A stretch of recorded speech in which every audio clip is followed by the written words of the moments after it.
안녕하세요. 11월 12일 목요일 아침입니다. 오늘은 솔로몬의 마지막 모습을 보여주는 역대하 9장 13절부터 마지막 절까지의 말씀이고요.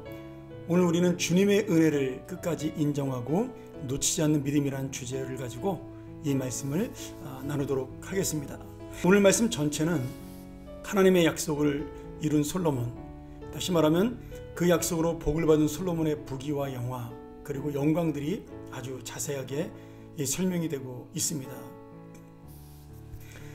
열왕기 상하에는 솔로몬이나 다윗 왕의 죄악들에 대해서도 자세히 설명하고 있는데, 역대 상하에서는 솔로몬이나 다윗 왕의 죄를 그렇게 설명하고 있지 않습니다. 그 이유는 다윗 왕과 솔로몬이 하나님 앞에 예배를 잘 드리고 성전을 잘 세워서 하나님의 복을 받은 왕이라는데 그 설명의 핵심을 두고 있는 거죠. 지금 이 말씀을 보고 있는 사람들이 바로 제사장적인 관점, 제가 처음 역대기를 설명할 때 드렸던 제사장적인 관점, 하나님 앞에 제대로 예배하고 중심을 다해 예배하는 자 복 주신다라는 그 주제를 강조하기 위하여 일부러 다윗 왕의 범죄와 솔로몬의 말년의 타락들을 기록하고 있지 않은 겁니다. 그리고 대신 다윗 왕의 복을 받은 내용, 그리고 솔로몬이 말년에도 끝까지 이렇게 하나님 앞에 부귀영화를 누리며 살고 있는 모습을 강조해서 설명을 하고 있는 거죠. 그래서 열왕기 상하는 신명기적인 관점, 율법을 지키느냐 지키지 않느냐에 따라 그 하나님의 말씀, 이 선지자적인 관점이라고도 하죠. 우리가 하나님의 말씀대로 사느냐를 강조점을 뒀고, 지금 역대상하는 하나님의 예배 그리고 하나님의 그 성전을 사랑한 자를 강조점을 두고 있다라는 겁니다. 참고로 알아두시면 좋겠고요. 오늘 말씀에 보면 솔로몬의 부귀영화가 굉장히 설명이 자세하게 되어 있습니다. 13절 14절에 보면 세금으로 받는 금과 은이 1년에 666달란트였다. 잘 모르지만 어마어마한 양이라고 하더라고요. 15절 16절은 솔로몬이 너무나 부귀해서 방패를 금으로, 순금으로 500개를 만들었다는 사실을 말씀하고 있고요. 그 다음에 17절부터 20절까지는 하나님의 아름다운 성전과 그 다음에 솔로몬이 지은 화려한 궁전의 모습을 설명하고 있습니다.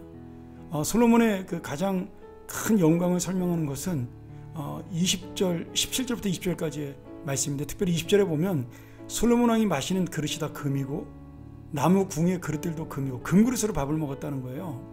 너무나 금이 흔해서.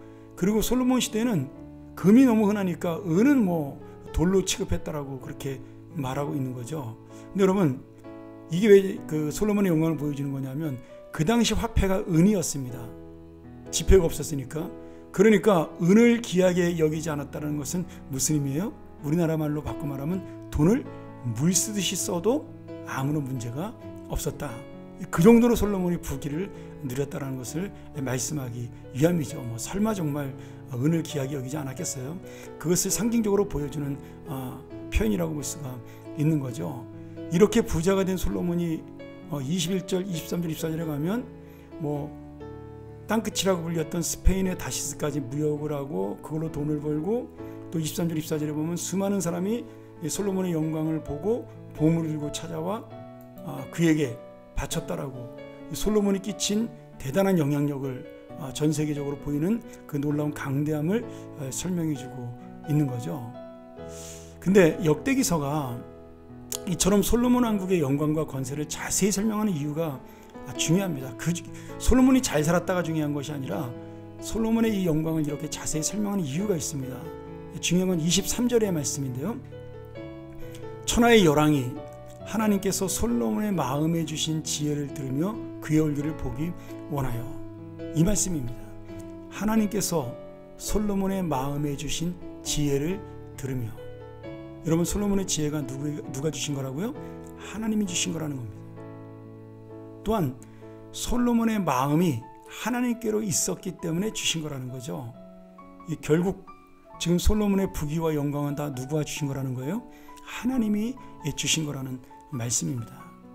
우리가 이 세상에 부귀 영화를 누리는 것이 죄는 아닙니다. 막스 베버라는 사람이 프로테스탄트의 윤리를 썼죠. 자본주의 윤리에 대해서 돈을 버는 것이 죄가 아니라 그 돈을 바르게 벌고 제대로 사용하지 않는 것이 죄라고 말씀하고 있습니다. 그 말은 뭐냐면 이 재물을 주신 하나님, 이 부귀와 영화를 주신 하나님께 감사하고 그 은혜를 놓치지 않는 믿음을 가지면서 그것을 하나님의 뜻대로 사용하는 것입니다. 물론 솔로몬은 말년에 이 성경에 나오지 않지만 실패하죠.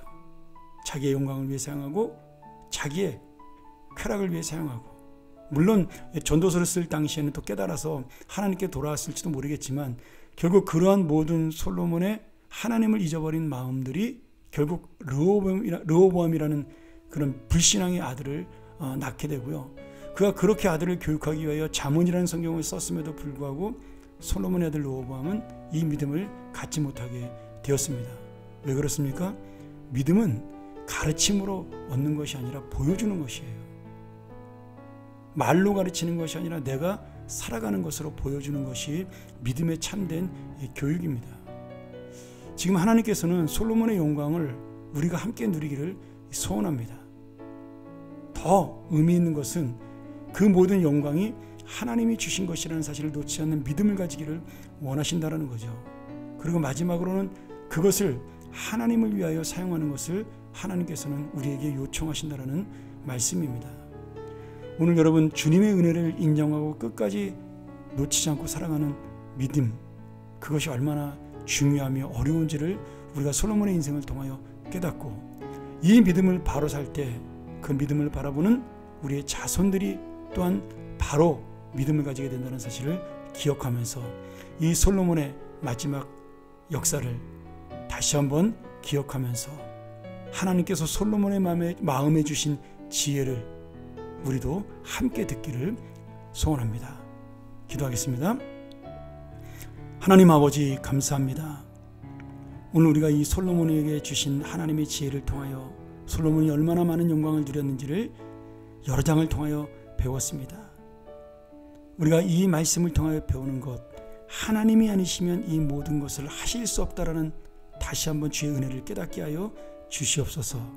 그리고 나에게 주신 이 모든 것들이 왜 주셨는가를 다시 한번 돌아보며 솔로몬 같은 영광을 누리며 또 하나님이 원하는 삶을 살며, 그리고 그 모든 믿음을 우리가 전수하는 그런 귀한 처음부터 끝까지 주님의 은혜를 인정하며 놓치지 않는 믿음의 사람들이 되게 하여 주시옵소서.